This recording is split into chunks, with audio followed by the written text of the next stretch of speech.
continuing with Newton's laws of motion today. Last time we have discussed extensively about pseudo force and application of the concept of pseudo force in non-inertial frame and related free body diagrams, etc. And in general, we have completed most of the aspects of Newton's laws of motion, but still we'll discuss more types of questions. And today's session will also start with the concept of the spring force, or the kind of interactive force that a spring applies on a body. Or so let's understand the working of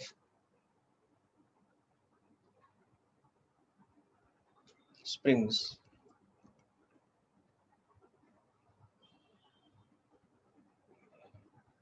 And the type of force they apply.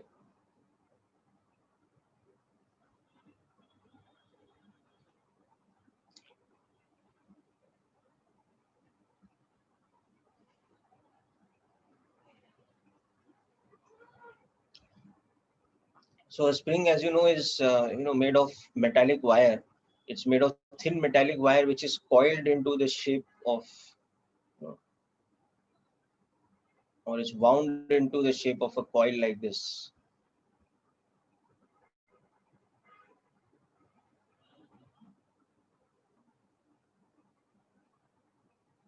So it's a thin metallic wire, okay, which is wound into a coil shape. Now, as a result of that winding, and also a result of the so-called elastic property of the metal with which the wire is made, the metallic wire frame, as a result of that elasticity of that metal, the spring has a property that it tends to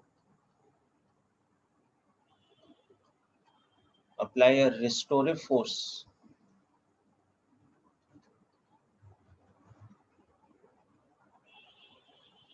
when either compressed or extended. So if this is what we call the natural length of the spring,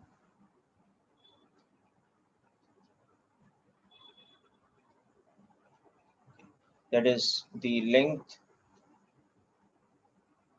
when it is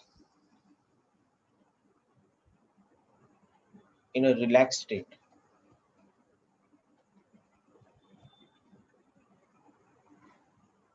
That is, no external forces are acting on it. Now, compared to that, if we compress a spring by pushing it with external forces, which are acting inwards like this, then it develops an internal restorative force, which is like a tension. So we'll call it T.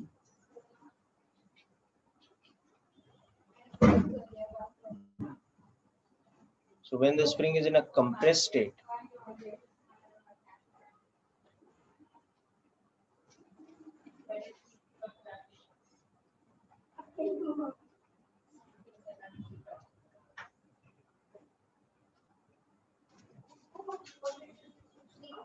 it applies a restorative force. We can also call tension T. So this tension or restorative force acts outwards.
Okay, similarly, when the spring is alternately extended also, it tends to apply a restorative force. So instead of this, if the spring is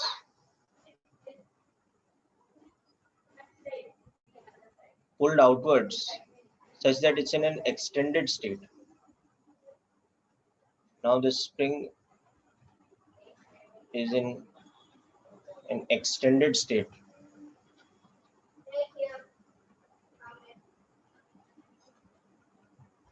So in this case, it's being pulled outwards with some external force, but the spring itself applies an inward restorative force.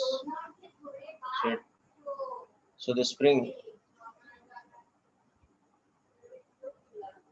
develops a restorative force or tension. Okay, now this is inwards in direction.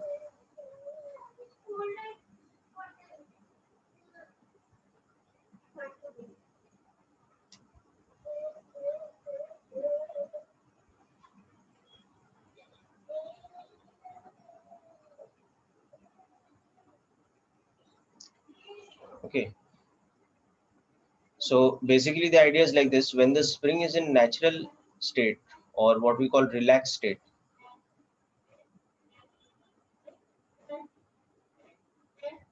there is no tension or restorative force,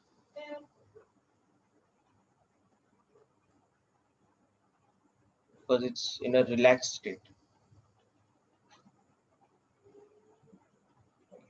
But compared to this, when it's in either a compressed state or an extended state, the spring develops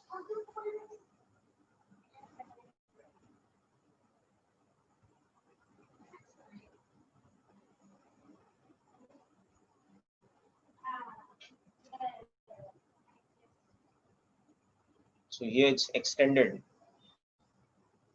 here it is compressed. So to bring it into the compressed state, we have to apply externally force like this. And the spring internally develops a restorative force which is outwards. It's tension like this. Okay. To bring it to this kind of state, we have to apply external force outwards.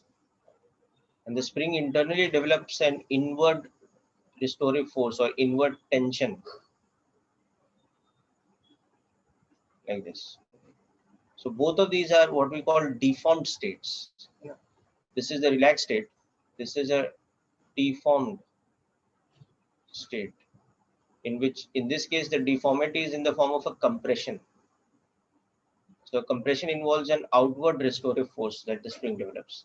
In this case, the deformity is in the form of an extension. When the spring is extended, it develops an inward restorative or tension force.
Okay, so now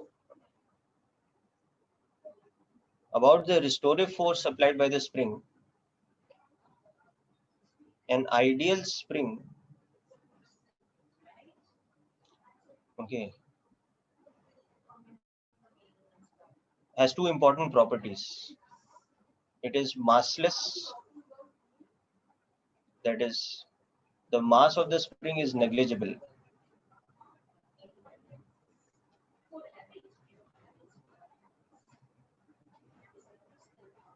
And secondly, it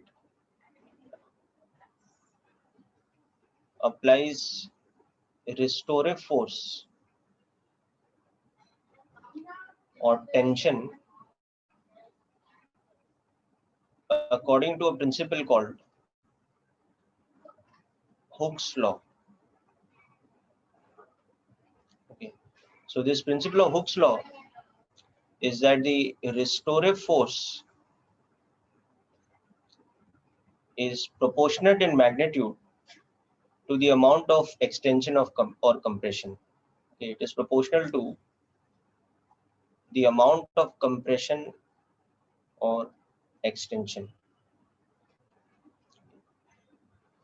So the tension or restorative force becomes equal to a particular constant called the spring constant multiplied by the extension or compression. So here T is the tension or restorative force, okay, and X is the amount of extension or compression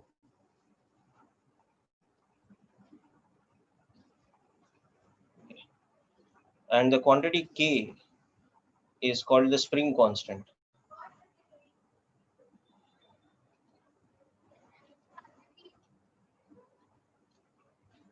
The spring constant, or it is also called the stiffness coefficient, okay, or sometimes it's simply called the stiffness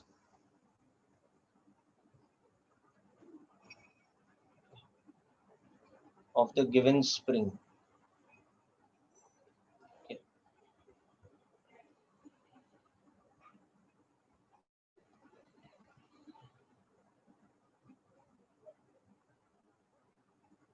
So note this down first, then I'll take you to the earliest part once more if you missed out anything that you're writing down.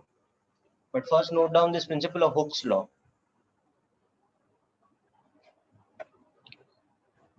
This particular principle, it is called Hooke's law.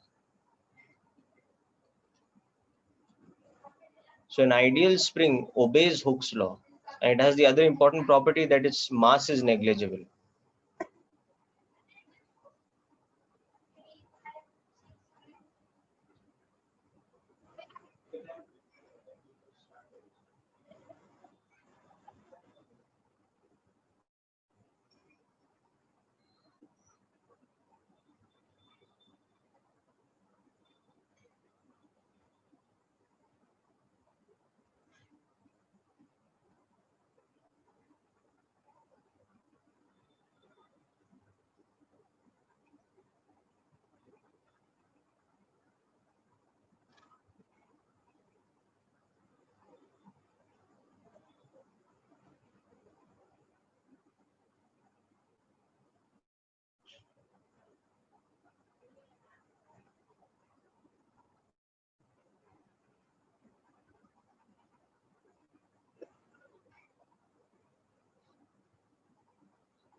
No, so Shreyas, the thing is, na, the mass of the spring is not zero.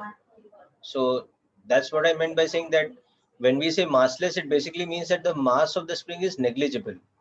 So, you might be in a situation where you are using a spring of mass of few grams to suspend a block of mass of several kgs. So compared to the mass of the block or the other elements in your system, the mass of the spring becomes negligible.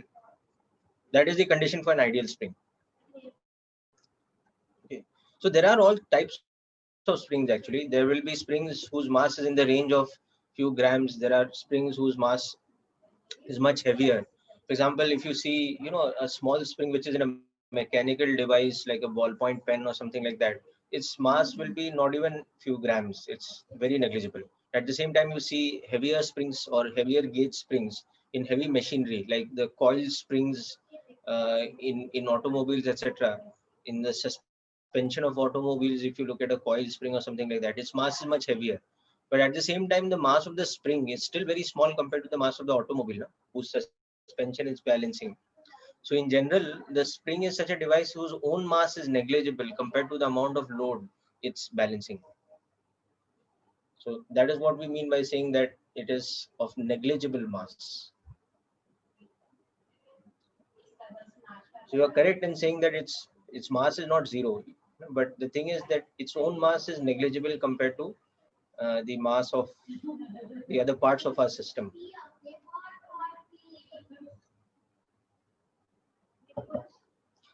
So when we say massless is just a figure of speech, what we actually mean is that it's of negligible mass.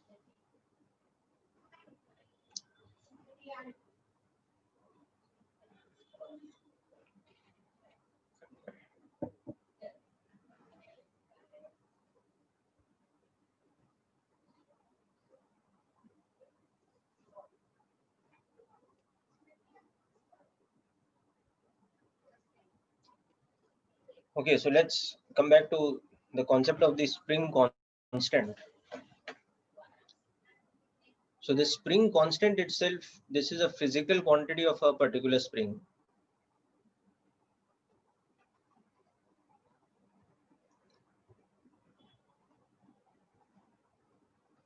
Spring constant.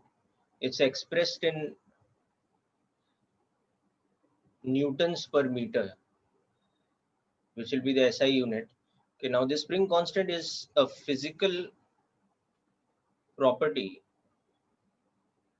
of a spring, which depends on various things, which depends on various factors like the metal used to construct it, okay, the thickness or what we call the gauge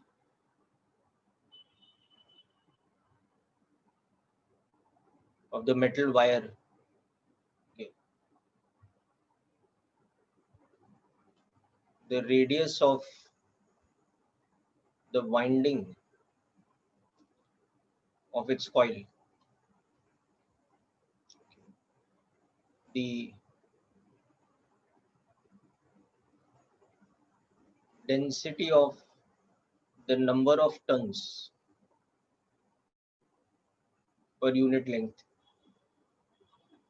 etc. It depends on all these factors. Okay, but we will treat it like an empirical coefficient. Okay, so we will treat it like an experimentally determined constant.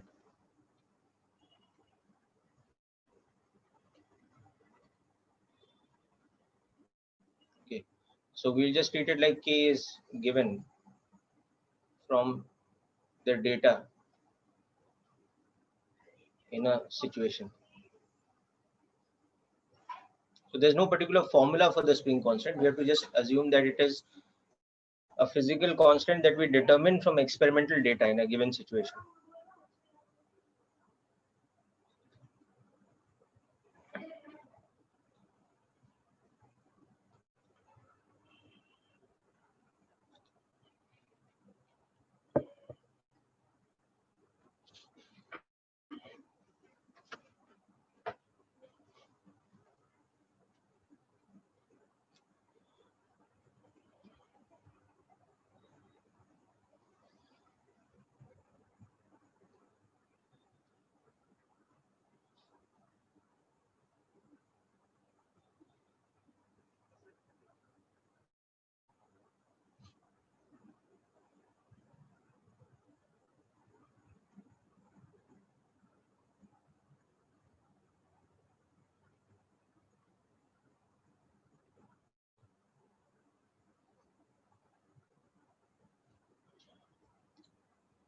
Okay, so for example, suppose we have a situation like this, that we are using a spring attached by a hook to a vertical ceiling. We are using it to suspend a block of a given mass. So given that the mass of the block is, say, 20 kilograms, okay, and the spring is of negligible mass, and spring constant equal to, let us say, 50 Newton per centimeter. So first thing is, find the tension developed in the spring if the block is at rest in its equilibrium state. Okay, so equilibrium means that the net force on the block is zero. And second, find the extension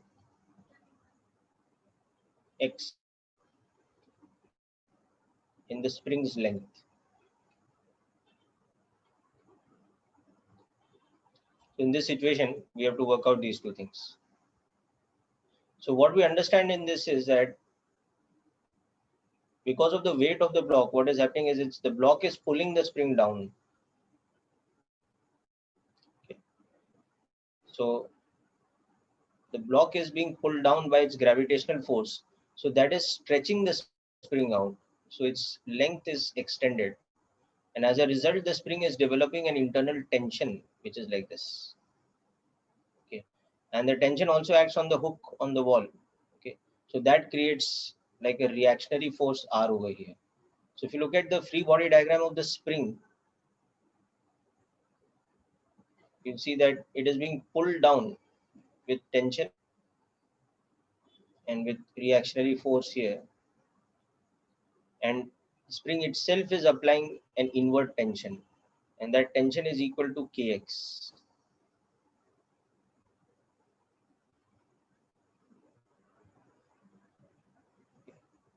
So that R over here is the reaction force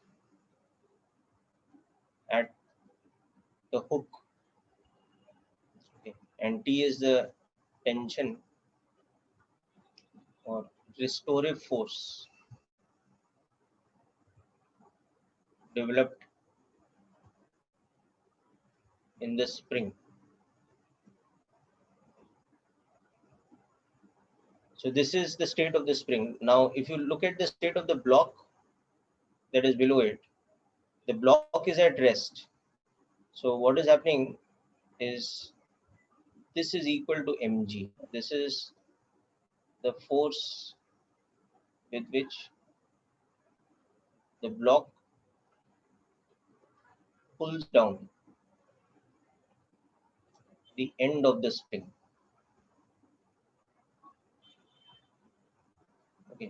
that P is equal to its weight, because when you look at the free body diagram of the block,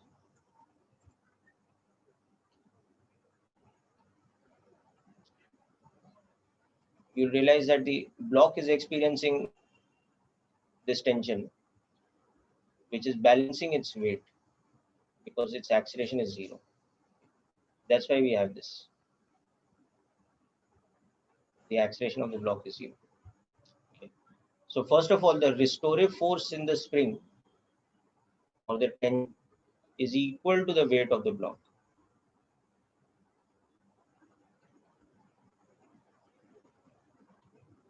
So that is equal to how much? Take G as 10 meters per second square. So that is 200 newtons. So this is the restorative force in the spring. Okay. That will do Kx. Sometimes we just call this the spring force only. Instead of restorative force or tension, we just call it the spring force. So because the spring is stretched, the direction of the spring force is inwards.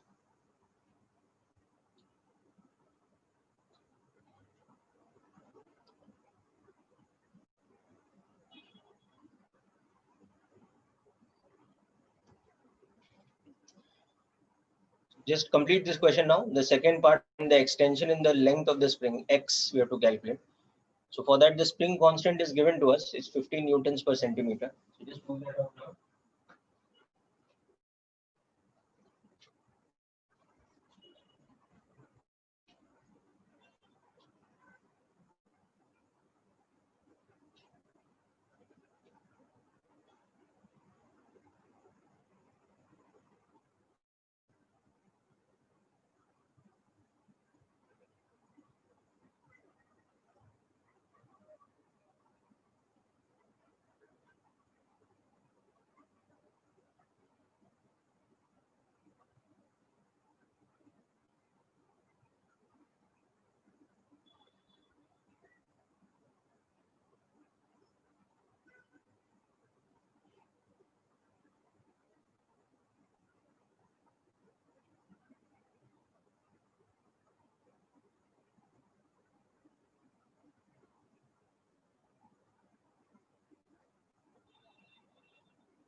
Yeah, I'll scroll up first, but the answer is 4 centimeters. Yes, that's correct. So the second part of the question, we have to find the extension in the spring. So that's just formula based now. We have to find out x. So you have this equation here. Just use this. And in this equation, k is given to us to be 50 newtons per centimeter. That was given. So x, kx is equal to mg. So x will become equal to mg by k. So that is 200 newtons divided by 50 newtons per centimeter. So we need not convert to SI unit also. We can just keep it in this hybrid units, Newton per centimeter. So you should understand that 50 newtons per centimeter is actually the same thing as 50 into 10 raised power 2 newtons per meter, because 50 newtons divided by 1 centimeter is 50 newtons divided by 10 raised power minus 2 meters. So it is 50 into 10 raised power 2 newtons per meter. But here we need not convert. We can just keep it this way, because then we'll get x in centimeters. We'll get x as 4 centimeters. So that is the extension of the spring. This is the extension of the spring. Okay. So hope this calculation is clear to all of you. Just make a note of this and we'll look at some more examples. So also after this, we'll be doing some questions from H.C. Verma exercise of Newton's laws of motion. So if you have any doubts or any questions that you want to discuss from H.C. Verma in particular, you can send it to me in the text message. I will discuss those questions in detail.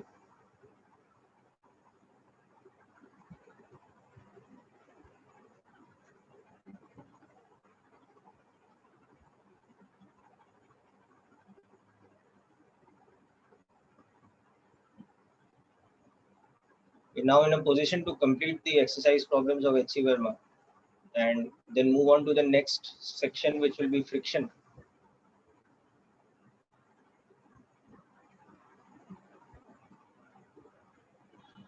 So which is the part you wanted to note down again, Harsh? This was, yeah, you can send on WhatsApp also, but you can send on either the text message here or WhatsApp, whichever.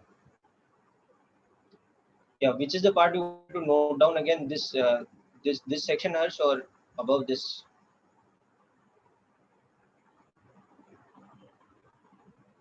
This part, okay, okay. Finish writing this down then, and send me any questions you have for doubts. I'll do a couple of more questions on springs, then we'll come to your doubts.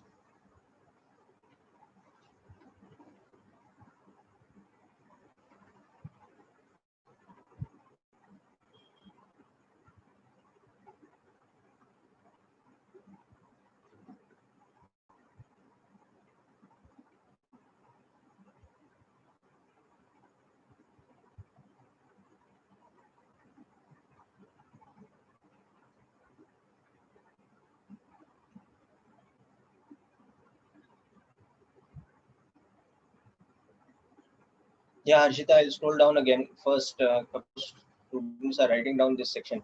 So when they finish, I'll take you to the question and its solution again.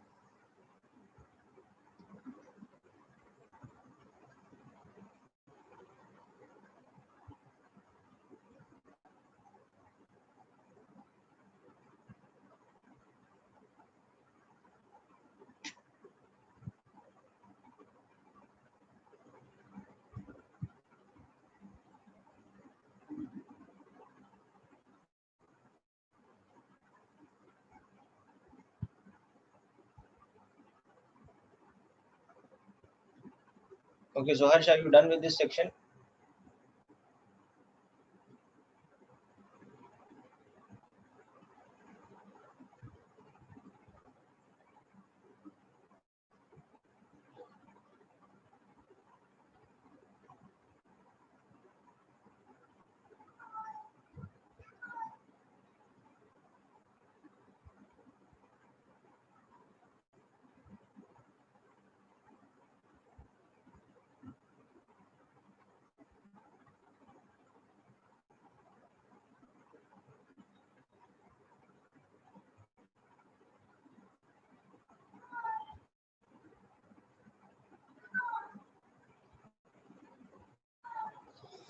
Okay.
Okay, so let's understand another example question.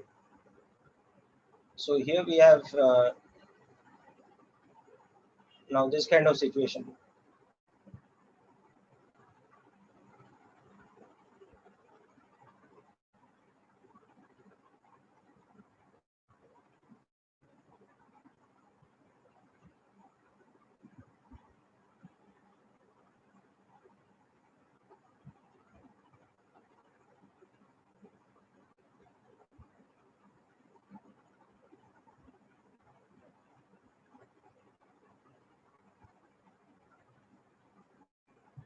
So we have an ideal spring which is connected to a massless thread. Okay. And on the other side, the thread is connected to a block like this.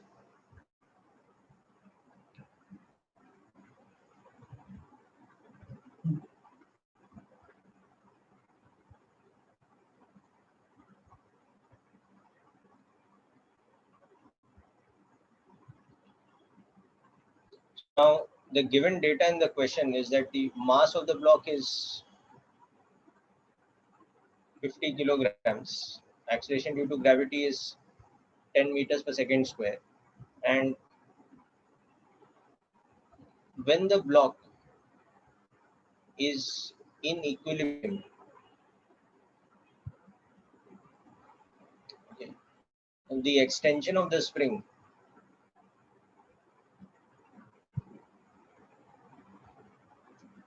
is found to be,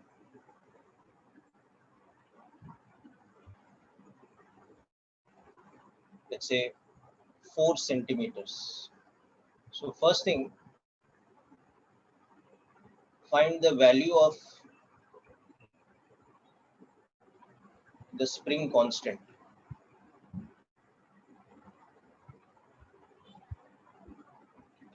And secondly, find the acceleration of the block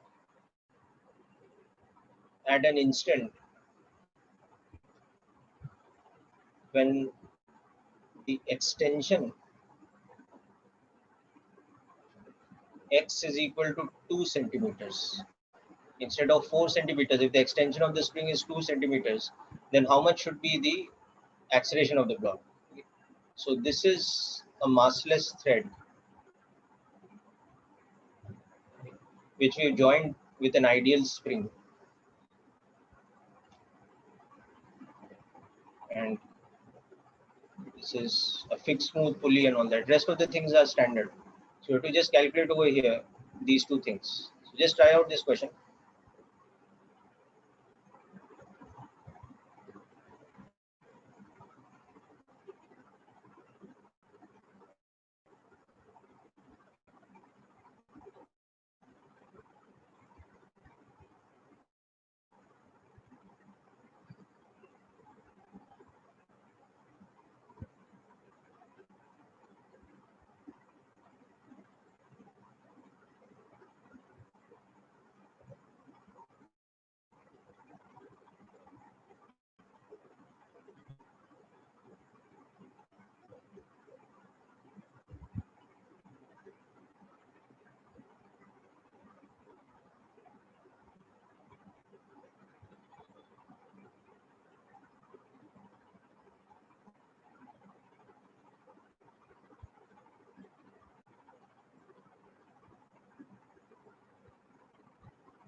What is the unit, J? What is the unit of the spring constant you have given?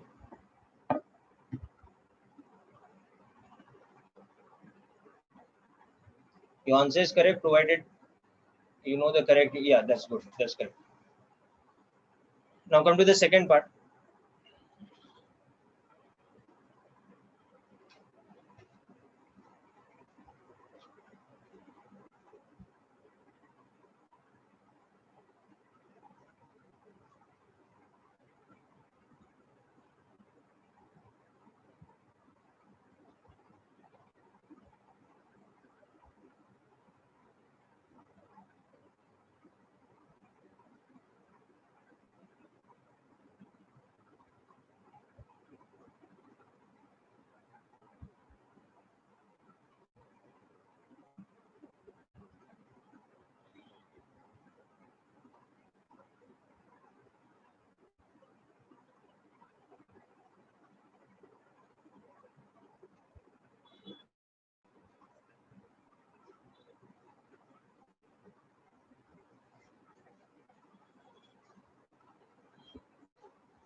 Okay, so let's understand this.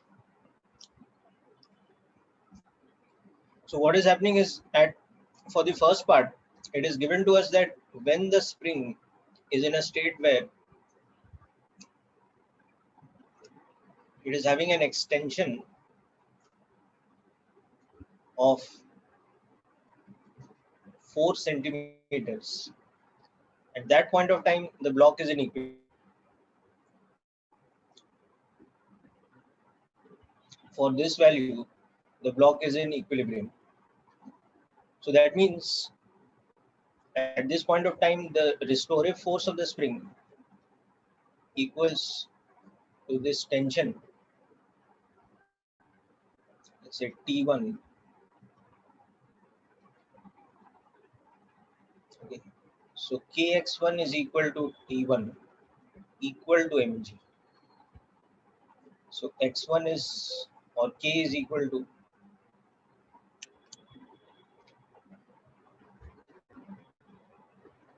mg by x1. So that is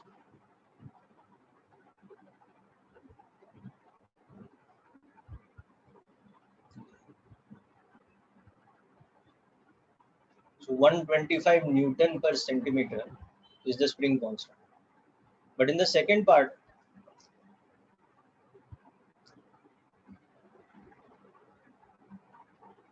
yes, that's correct. So this is the same thing as saying that K is equal to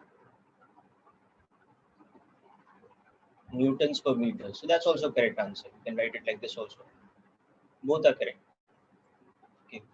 Now for the second part, what is happening now is that in a different situation, the extension of the spring is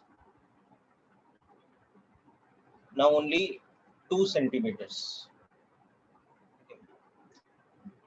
So in this situation, the tension will be different compared to the above situation.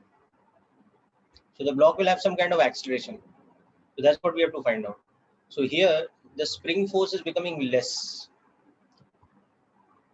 So accordingly, the tension in the thread is also becoming less.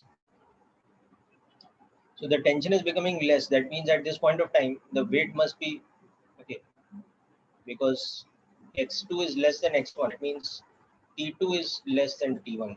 Therefore, the block accelerates downwards. So now you have to just find out the acceleration.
Okay, so anybody else got the answer for the second part? Clamp is a device that is used to hold something, na? Like a hook, or like a pulley is attached at its axle through a clamp. So it is like a pin, or a hook which is used to hold an object to a surface.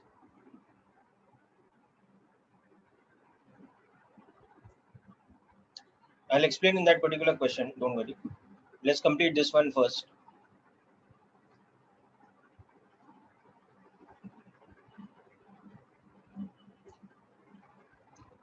Okay, so here what is happening, see, the tension T2 is equal to Kx2 now. Now K we have already seen is 125 newtons per centimeter, or 12,500 newtons per meter, whatever. Okay, and X2 is given to us as 2 centimeters now at that instant. So the tension in the string becomes 125 into 2. It becomes 250 newtons. Okay. So now you look at the free body diagram from the block. So its weight is 500 newtons, but the tension is only 250 newtons. The mass of the block is 50 kg. So its acceleration is like this.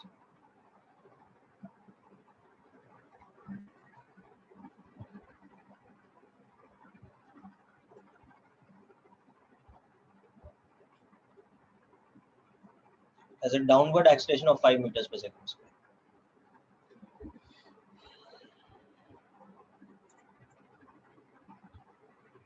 So as it goes down, the spring will continue to stretch, and as the spring continues to stretch, this acceleration will become lesser and lesser, because the tension is increasing in the spring. So by the time the extension of the spring changes from x2 equal to 2 centimeters, it's having an acceleration of whatever 5 meters per second squared downwards. By the time this stretches further to x1 equal to 4 centimeters, the acceleration would have become 0, because the tension would have increased to 500 newtons.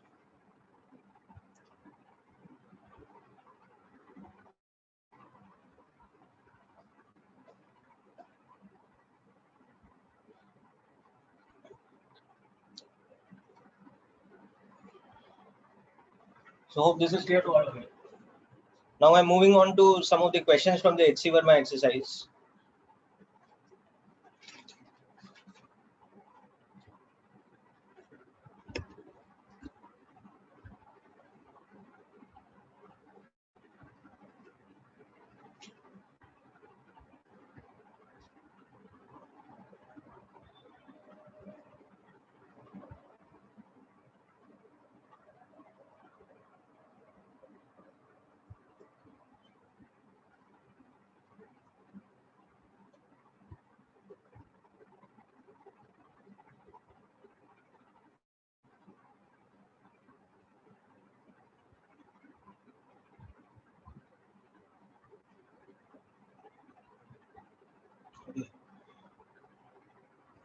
So I'm starting with question number 6.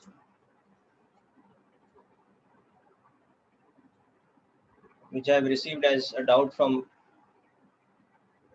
somebody.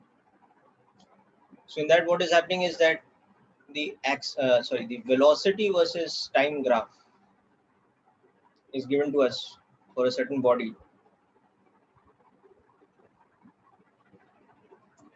time in seconds. So this velocity versus time graph happens to be this kind of a shape.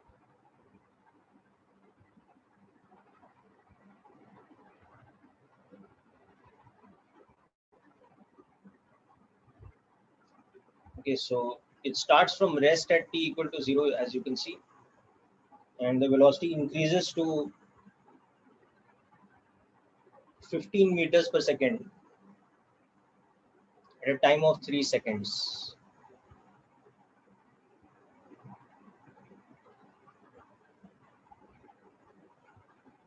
This kind of thing is given.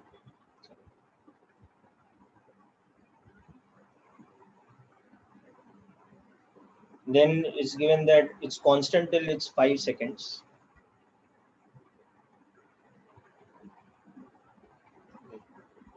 And then again, by the time it's 8 seconds, the velocity reduces to 0. So it says that a particle of mass 50 grams, okay, undergoes straight line motion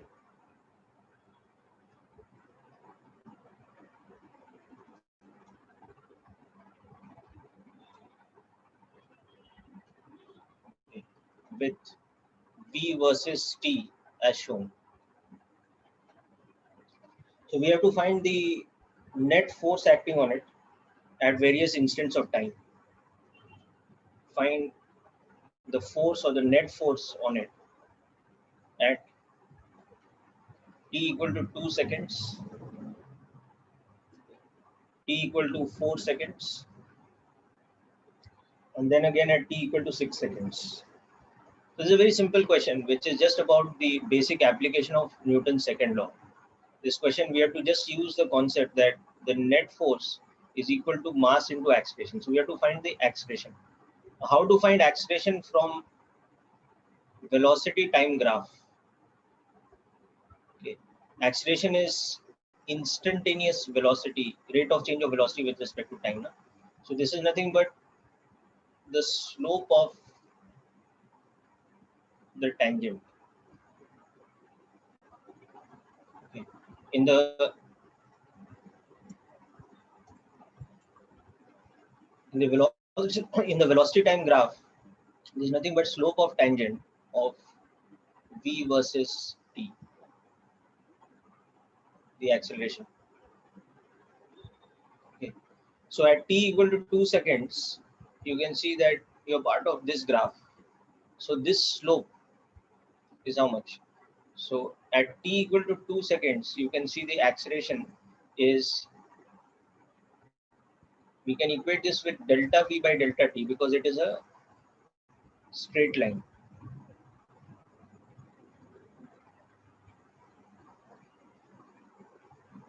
So slope of the straight line is like this.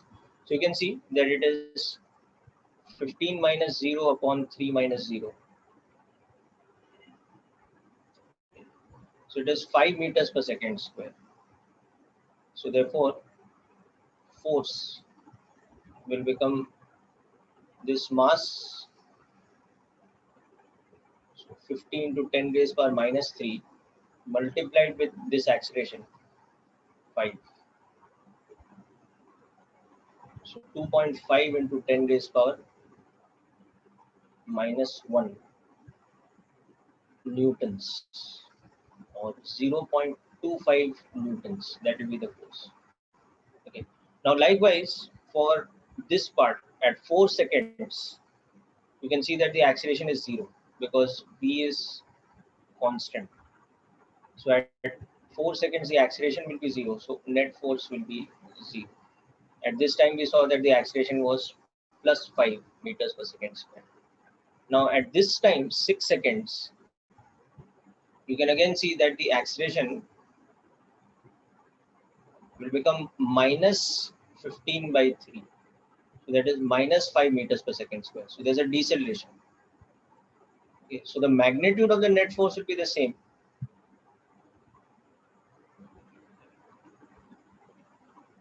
But it will be a retarding force.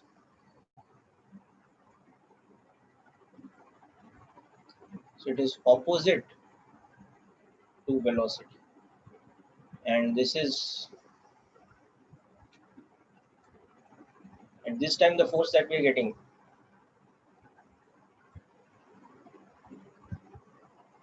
it's an accelerating force.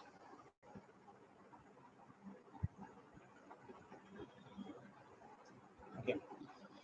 So hope this question is clear. Make a note of it, please. And next we'll move on to question number 10 after this. So go through this and then go through question number 10 we will discuss.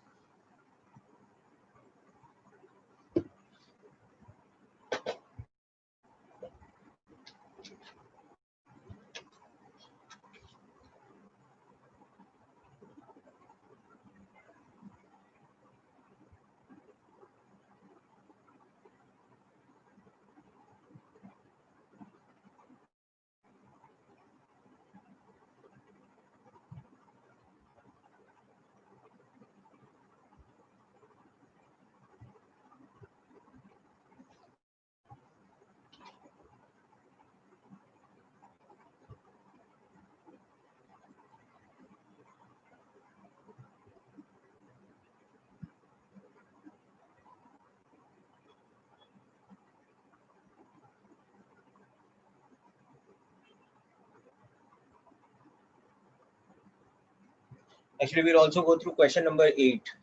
Okay. We'll go through question number 8 and then question number 10.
Okay, next up, let's come to question number 8, people.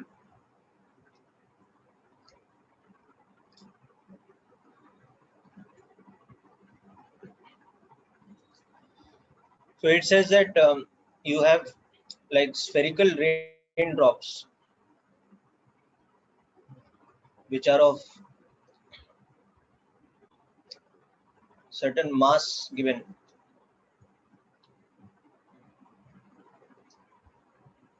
4 milligrams. So that is 4 into 10 raised power minus 6 kgs. And radius equal to 1 millimeter. So again, that is 10 raised power minus 3 meters. Okay. Now these are falling with a certain velocity v naught equal to 30 meters per second, as they are just about to hit the surface of a bald person's head. Okay, so let's say just about to hit the head of the bald person.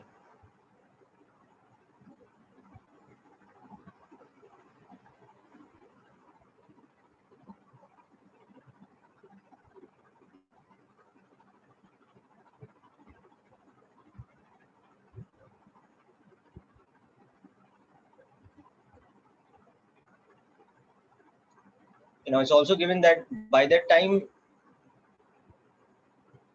the raindrop comes to rest, what happens is that it has traveled a distance of equal to its radius against the, so it will kind of squash against the bald head. So by the time it comes to rest,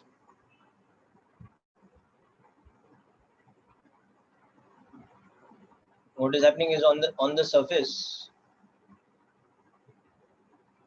the water has traveled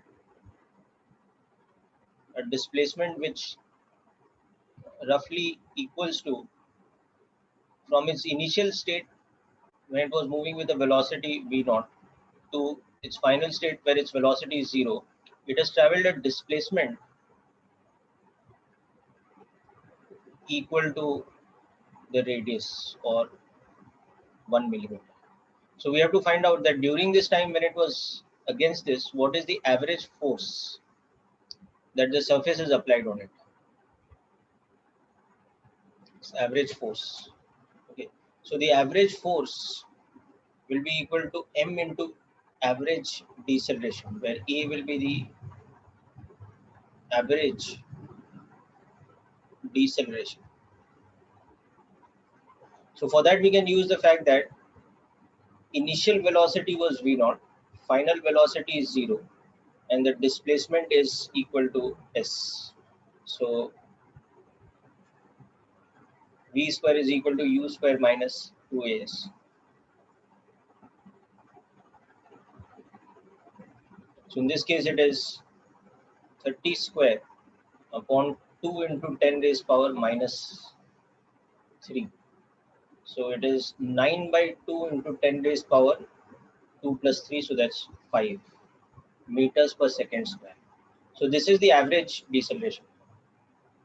So from that now we'll get the average force as mass into this average deceleration.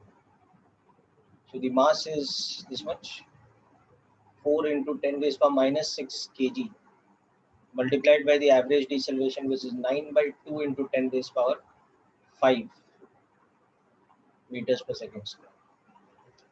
So this becomes 1.8 newtons. This becomes the average force.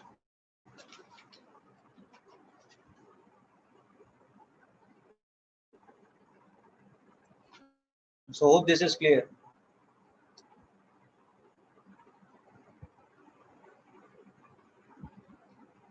I'll come to the 10th question after this, we'll discuss.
Okay, so let's take a look at the 10th question.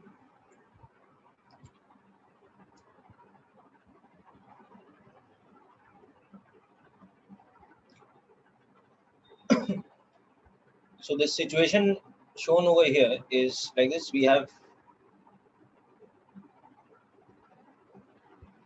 a block which we placed on a smooth horizontal surface,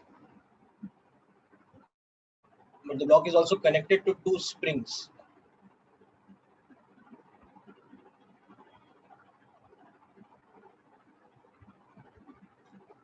Now in the given diagram, it's assumed that both the springs are at their relaxed state.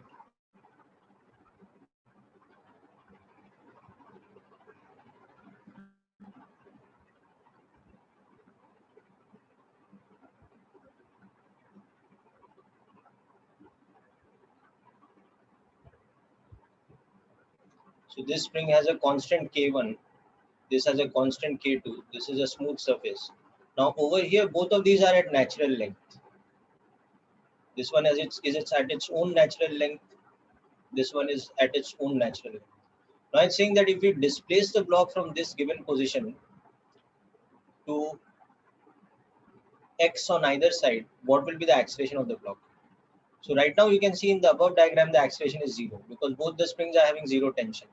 But if I displace it by x like this, so now the block is somewhere here. So what has happened is that this spring, this has got stretched. This has become L1 plus x. And this spring here is got compressed.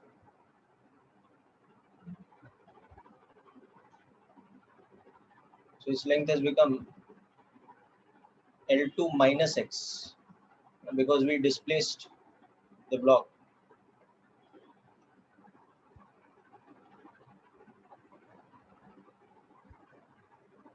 By x like this from here to here. Okay. So what will happen is that this will apply an inward tension. So that is K1 x1, and this will apply an outward tension.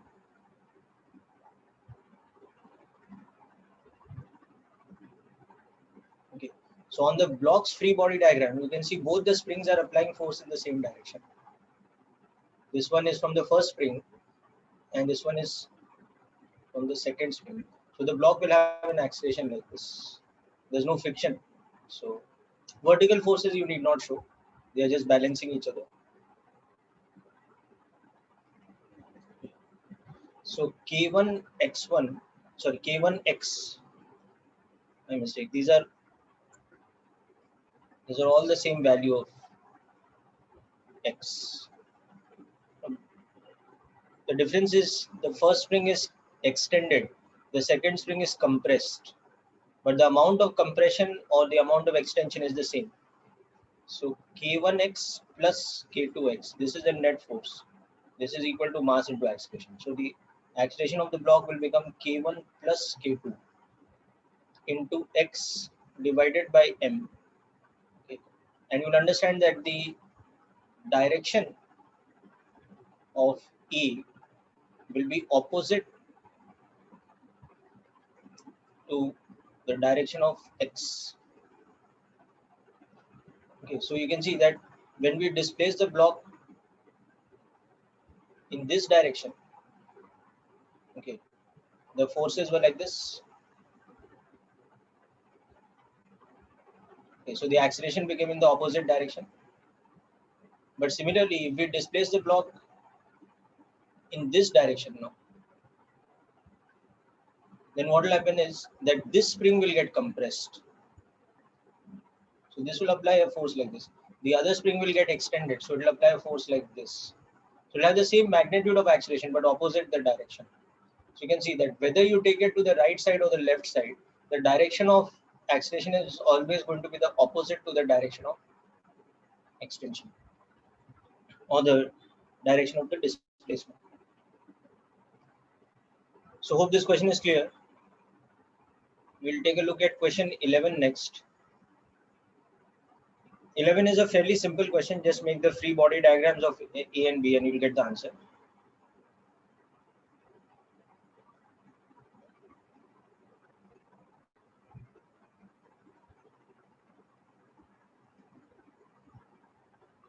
You just give it a try and I'll put up the FPTs in a moment.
Okay, let's look at the 11th question. As I said, very simple free body diagram. So what you have to understand is that when you are applying the force on the block A, the block B will not have a tendency to move it, because there is no friction between A and B. So directly you're not applying any force on B. You understanding? Directly only applying force on A, and therefore only A will accelerate. B will just remain where it is. Still, of course, A slides from underneath and B falls over. So when we apply a force like this is what's going to happen. This is a smooth surface. This is also smooth.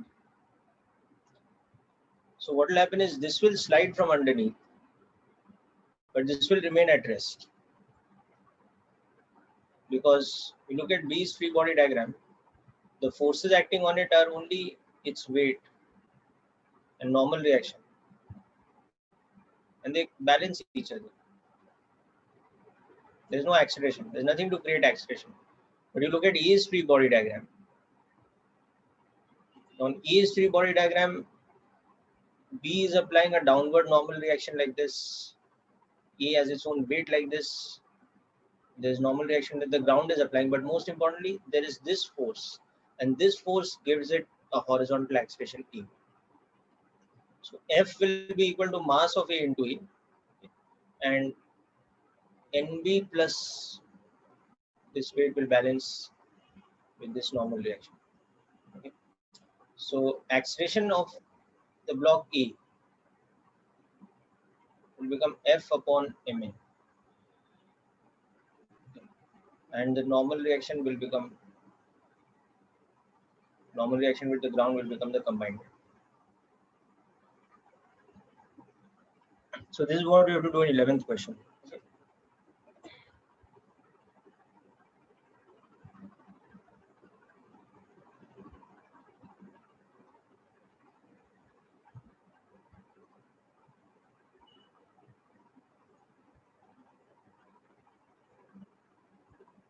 Okay, next I'm going to come to a question sent by Harshita.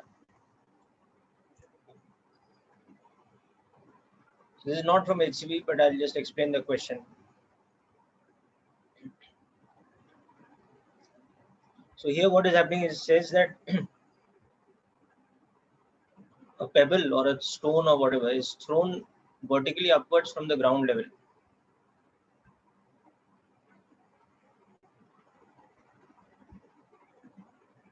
So let's say the mass of the stone is M, and you throw it like this. So it's on its way up like this.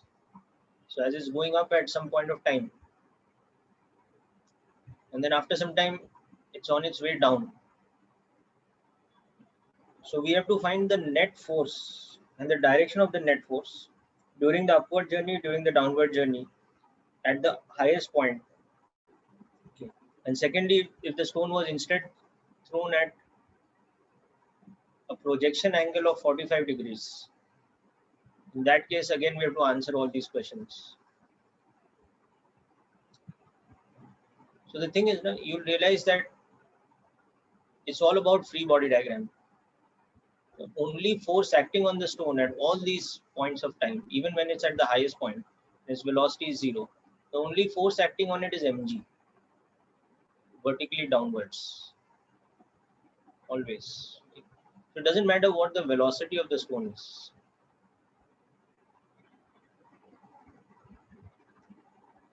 Everywhere, once it is in motion, that is, it's lost contact with the external agent throwing it.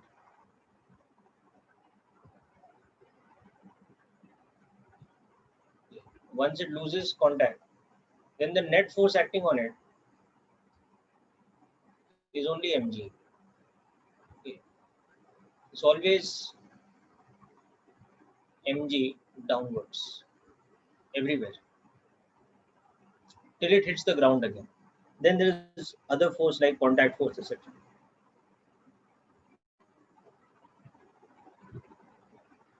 So the net force acting on the pebble, Harshita, always is equal to mg in magnitude, and the direction is downwards. Hope the question is clear, better.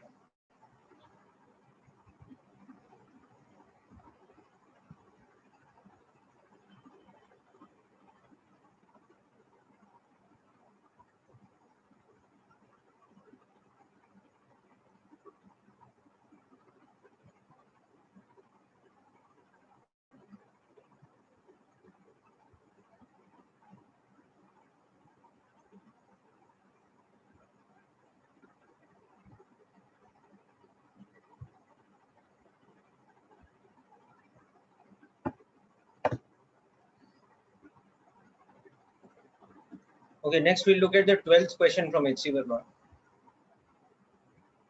Yeah, everywhere, na beta. See, there is no other agent applying any force, na. So whether the stone is on the way up, on the way down at the highest point, or it's in projectile motion, or whatever it is, na, the force acting on the stone is always invariant. Na? It's only the weight, it's only the gravitational pull of the earth. So why should that change? There's no other agent applying any other force. Na? That's why its acceleration is equal to g downwards. Na? In kinematics also you've seen that the acceleration is throughout these motions, the acceleration is constant. Na? It's uniformly accelerated, minus g j cap. So why this is happening? Because the net force is minus mg j cap always. So there's nothing surprising about that. Na? Okay, let's look at question number 12 in HCV. So here what is happening is there is a person who's being lifted up from the ditch with the help of a rope, or you can say two ropes, or the same rope which has been bundled around his body or bound around his body, and is being pulled by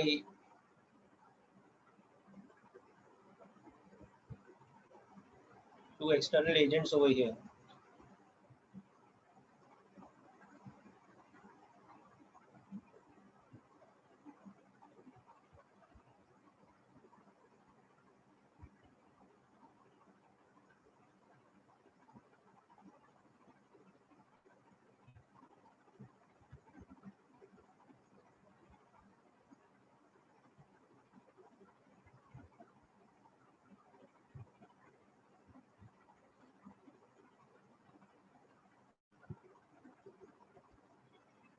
They are in this situation. Now one person is pulling from this side with some kind of force. Another person is pulling from this side with some kind of force.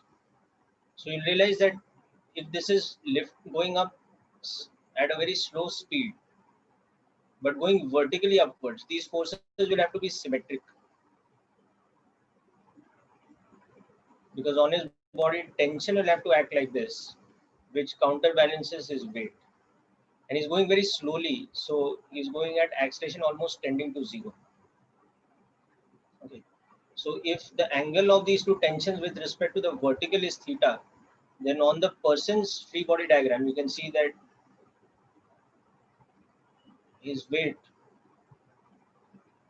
and the two uniform tensions on either side, they are acting like this, where this angle is theta.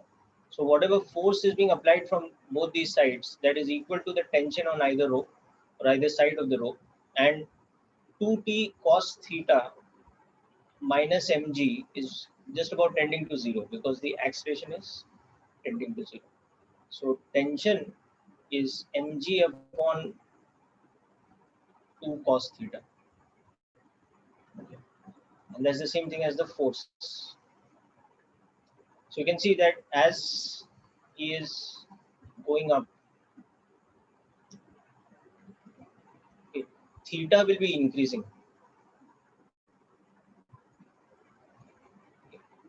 So he's going from this position initially to after some time he's at this position. So you can see that theta is increased now. So this angle theta, it's increasing as you're going up. So theta will increase means your tension or F will also increase. Sec theta, 1 by cos theta. So as theta increases, sec theta also increases. Therefore, the force increases as the person goes up. The amount of force you have to apply to keep pulling him up will increase as he is coming further up. Okay. And now numerically you want to calculate this. So this distance was given to us as d. Okay. And this is given to us as h. So you can work out theta from the geometry of this triangle. From the geometry of this triangle, you can work out this theta. This is d by 2 and this is h. So sec theta will become square root of h square plus d square by 4 divided by h. So you can substitute sec theta as like this, hypotenuse upon base.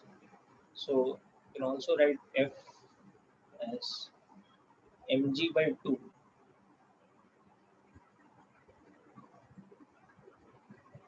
x. So here also you can see that as it goes up, h is decreasing. Therefore, that term now f is increasing because here the denominator is decreasing, so this term is increasing.